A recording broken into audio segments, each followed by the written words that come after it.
Hello বন্ধুরা, তোমরা সবাই কেমন আছো? আশা করি তোমরা সবাই ভালো আছো। তো আমিও ভালো আছি মোটামুটি। তো আমাদের বাড়িতে একটা গেস্ট এসেছে। তো গেস্টের জন্য এখন তাড়াতাড়ি করে আমি চানা মশলা আর করবো হচ্ছে লুচি। তো দেখো কি কি মানে কত তাড়াতাড়ি করে করতে হচ্ছে। সোমু বাজারে গেছিলো, বাজার থেকে আমাকে এইগুলো এখন সব এনে দিল। এনে দিয়ে বলছে নাও চানা মশলা করো, আমাদের যে গেস্ট সে তাড়াতাড়ি করে খাবে।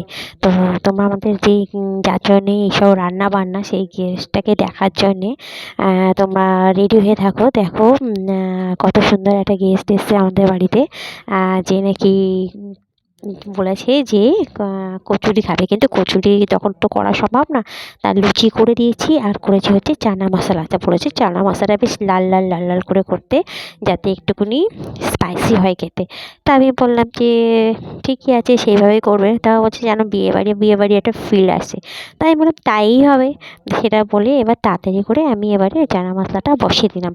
এর মধ্যে এবার বিয়েবাড়ির একটা ফ্লেভারটা আনতে হবে, সেই জন্য ওই জিনিসগুলো আমাকে সমু বাজার থেকে এক্ষুনি এনে দিল। যা যা লাগবে আমি সমুকে বললাম, সমু তাইগুলো আনলো। এলে এবার দেখো তাড়াতাড়ি করে আমি এবারে করে নিচ্ছি হচ্ছে চানা মশলা। যেহেতু আমাকে বলেছি লাল লাল করে করতে, তাই জন্য আমি লাল লাল করেই করছি। আর অনেকক্ষণ ধরে খাওয়ার জন্যে, যে আমাদের গেস্টটা আছে যে খাওয়ার জন্য অনেকক্ষণ ধরে বসে রয়েছে।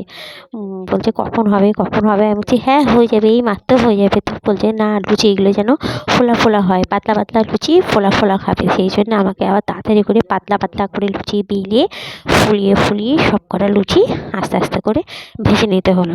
কারণ ও তো আবার এমনি ঝিমছানো লুচি খাবে না, যেহেতু আমাদের বাড়িতে এসছে নতুন গেস্ট।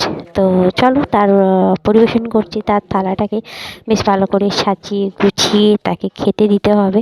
আস্তে আস্তে করে সব কিছু সাজিয়ে নিচ্ছি, যাতে বাইরে একটু না পড়ে যায় সেই ভয়তে। আমি ভাবছি এত বড় বড় ফুলকো ফুলকো লুচিগুলো না আমার হাত থেকে ফটাস করে পড়ে যায় নিচে, সেই ভয়টাই করছিলাম।